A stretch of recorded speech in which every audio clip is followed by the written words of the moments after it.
You're standing in the middle of a vast, empty desert in Saudi Arabia.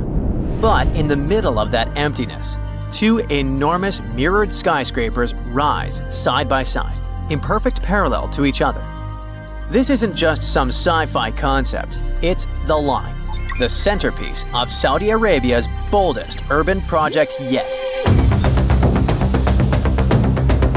Now, Saudi Arabia is already home to some of the most ambitious architecture in the world, from Riyadh's King Abdullah Financial District to the iconic Abraj Al Bayt Towers in Mecca.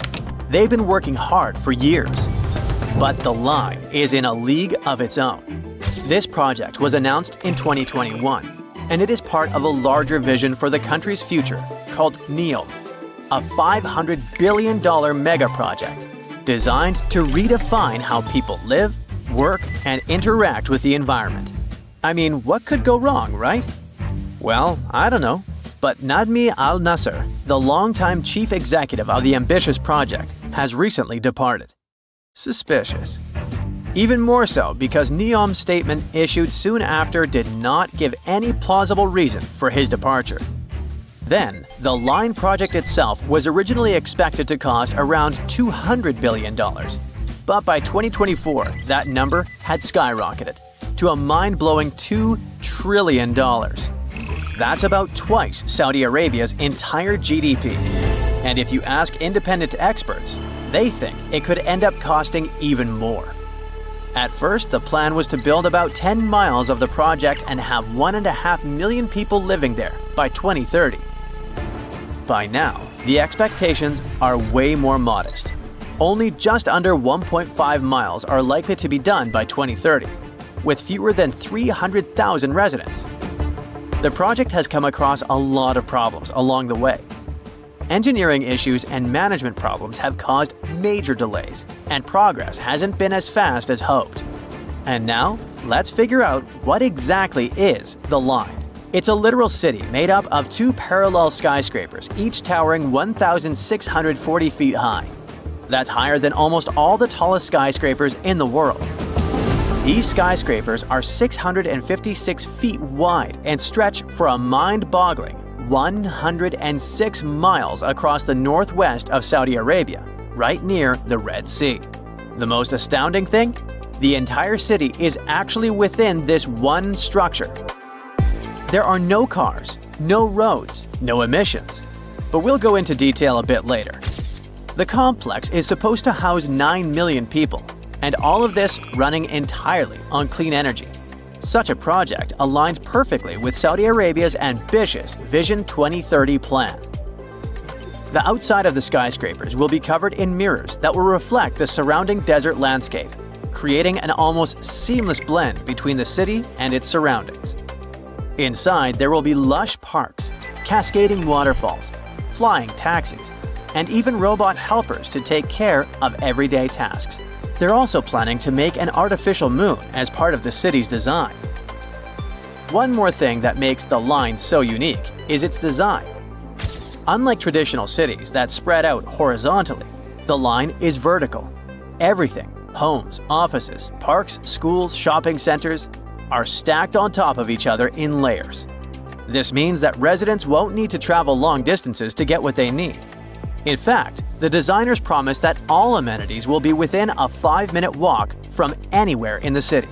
And while it's compact in width, the city's vertically layered structure means it can comfortably fit all 9 million residents, while leaving plenty of room for parks, natural spaces, and modern conveniences.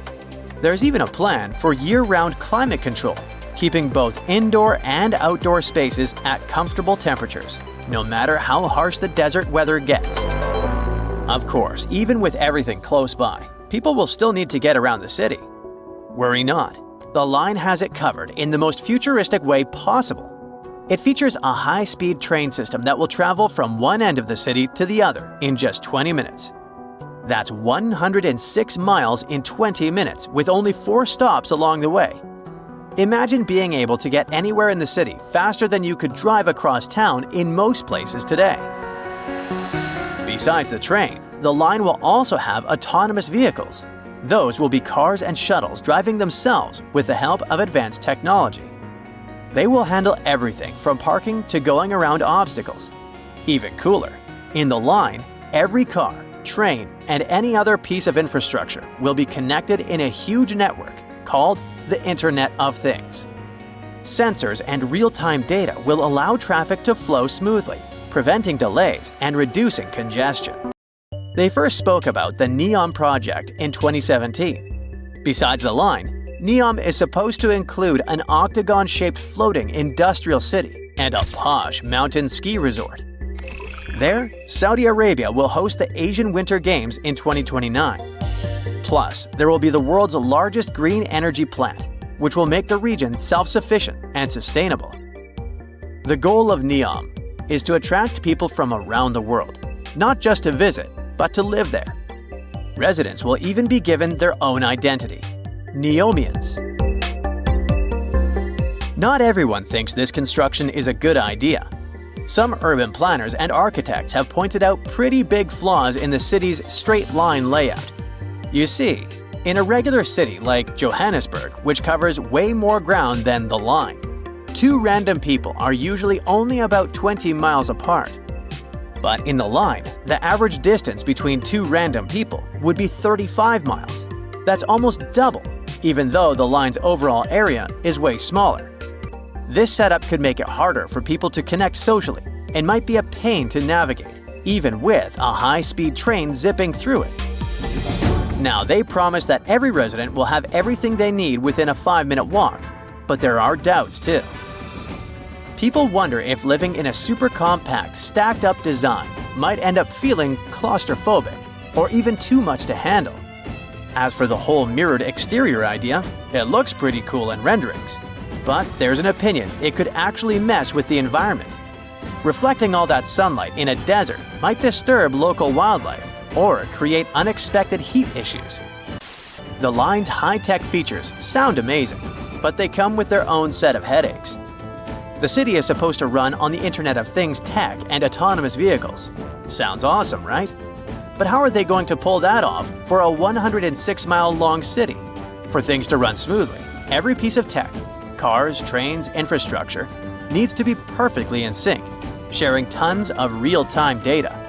If there's even a tiny glitch, it could throw a wrench into daily life for millions of people. Then there's that high-speed train. It does sound like a dream, but actually building and keeping it running in the middle of a desert is not so easy. The heat, shifting sands, and wear and tear on the tracks could cause big delays and rack up costs pretty quickly. People around the world are questioning if the line is even doable. The first inhabitants were supposed to start living there by 2030, but there are reports about scaling the project back, so that deadline feels like a big stretch. There's also a sustainability issue.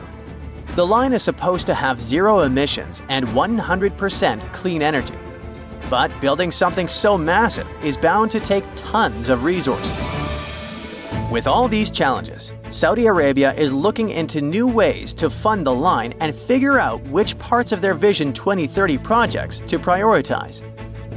An insider has recently said that some projects might go ahead as planned, while others could be delayed or scaled down. This lines up with what Ali Shahabi, who's on NEOM's advisory board, has said. He admitted that the Vision 2030 goals were always meant to be super ambitious. Like, almost too ambitious. But he argued that even if they only pull off part of it in time, it'll still be a big deal. You have about $130 million. What would you do with it?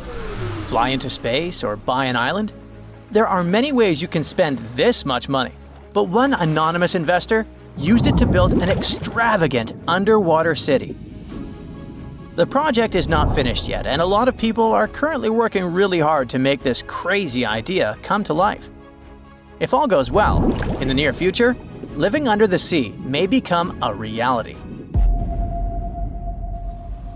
In the past century, there was a limestone quarry near the Welsh border in England. In the 1990s, it became flooded and turned into a lake 260 feet deep. Now, there's a large construction project going on around it. Trucks transport materials and people in overalls construct huge modules that look like giant futuristic submarines.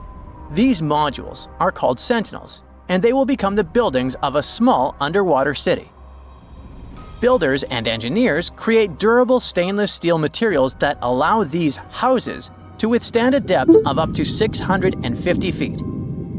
This is the upper limit of the twilight zone, where very little sunlight penetrates. Large squid and other creatures live in this zone. Imagine waking up in an underwater hotel room and seeing a giant squid staring at you from the dark. Or even worse, you see a huge eye watching you as you wake up. This could happen if sentinels were successfully installed in the depths of the ocean. Meanwhile, let's return to our project on a small lake. The project is called Deep. Its goal is to make life underwater as comfortable as possible. Inside living modules, builders install bedrooms, kitchens, bathrooms, and observation windows. People will access them using small submarines. However, it's not as simple as calling a taxi. To live underwater, you need to train under the guidance of experienced instructors to test yourself in underwater life simulators. The cost of living there will likely be expensive, but it's worth it.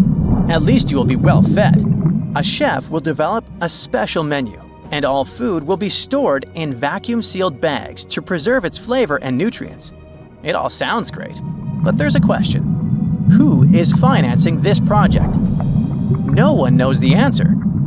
Deep is funded by a secret investor who has already spent more than $100 million. Interestingly, this is not the first attempt to create an underwater dwelling. For example, Jacques-Yves Cousteau, a famous diver explorer, first created the Conshelf 1 underwater house in 1962. This was a steel cylinder located at a depth of 30 feet, where 2 divers lived for a week. In 1970, several women also spent 14 days underwater in the Caribbean Sea at a depth of 50 feet. The aim of that project was to study human psychology in a cramped environment, similar to that of a spaceship. Unsurprisingly, that project was partly funded by NASA. Okay, we have windows overlooking marine life, delicious food, underwater parties, and solitude away from civilization. All these things sound cool, but if we put aside the fun part for a moment, is there any real benefit to it? Oh yeah, ocean exploration. Many marine biologists believe that the best way to explore the ocean is from within. Diving doesn't help much since divers are limited by time and body needs. They can stay underwater for only about an hour and a half at a time. Underwater cities could allow us to live underwater for months. But the most important thing is long-term observation of marine life in its natural habitat. In the mid-1990s, a group of researchers wanted to study the development and nutrition of corals.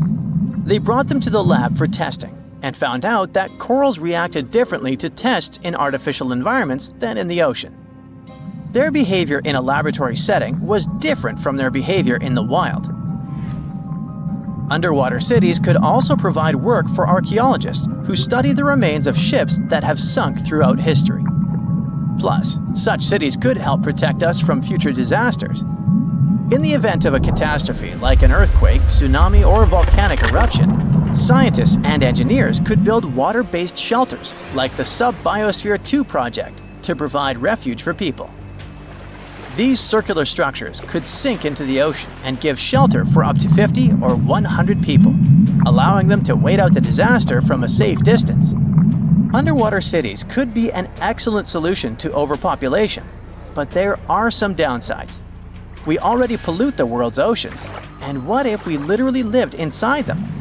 It's one thing to use labs to study marine life, but it's another to build hotels for vacationers. One such hotel, called the Water Discus, is a building at a depth of no more than 32 feet. It will have 21 rooms and a restaurant with coral reef views. While the conditions seem comfortable, some experts worry that staying there for long periods could be harmful because of the lack of sunlight. Nevertheless, it would be interesting to stay there for a week and see how it feels. The most challenging aspect of creating such laboratories, hotels, and bunkers is ensuring a reliable life support and safety system. It's crucial that the air, humidity, and temperature be as comfortable as possible for people to live in these structures. However, this requires a significant amount of energy. Currently, all modern underwater buildings rely on external sources of energy located on the surface. But scientists plan to make future underwater projects fully autonomous, using kinetic energy from waves and powerful solar panels to generate power. It's also important to create the right structure for these buildings. Rather than covering an underwater city with a giant bubble, it's more efficient to create several large housing modules. Each module should consist of steel, glass, and special cement. Also, the depth shouldn't exceed 1,000 feet, since a deeper location would require thicker walls because of high water pressure. To load and move these residential modules safely, engineers can use ballast tanks. These are large containers filled with water, which are used to pull the modules down deep into the ocean. Once in place, engineers can release the water from the tanks and fill them with air, causing the house to float back to the surface. And what about fresh air? Fish extract oxygen from the water using their gills, but this method is obviously not suitable for humans. Therefore, we need to deliver air from the surface. It can be piped into the city and mixed with a special substance called sodazorb, which reacts with carbon dioxide and removes it. It would be great if we could generate oxygen inside our underwater cities rather than relying on other sources. This would require farms and plants that can produce oxygen through photosynthesis. But instead of sunlight, these plants would use artificial light. If we talk about complete autonomy, people could get food from the water at any moment, put on scuba gear, a mask, and an oxygen tank, and leave the hotel through an airlock. Use harpoons and fishing nets to catch dinner. Remember to check your oxygen reserves and don't swim for too long. Frying fish in a pan won't work because of strong odors.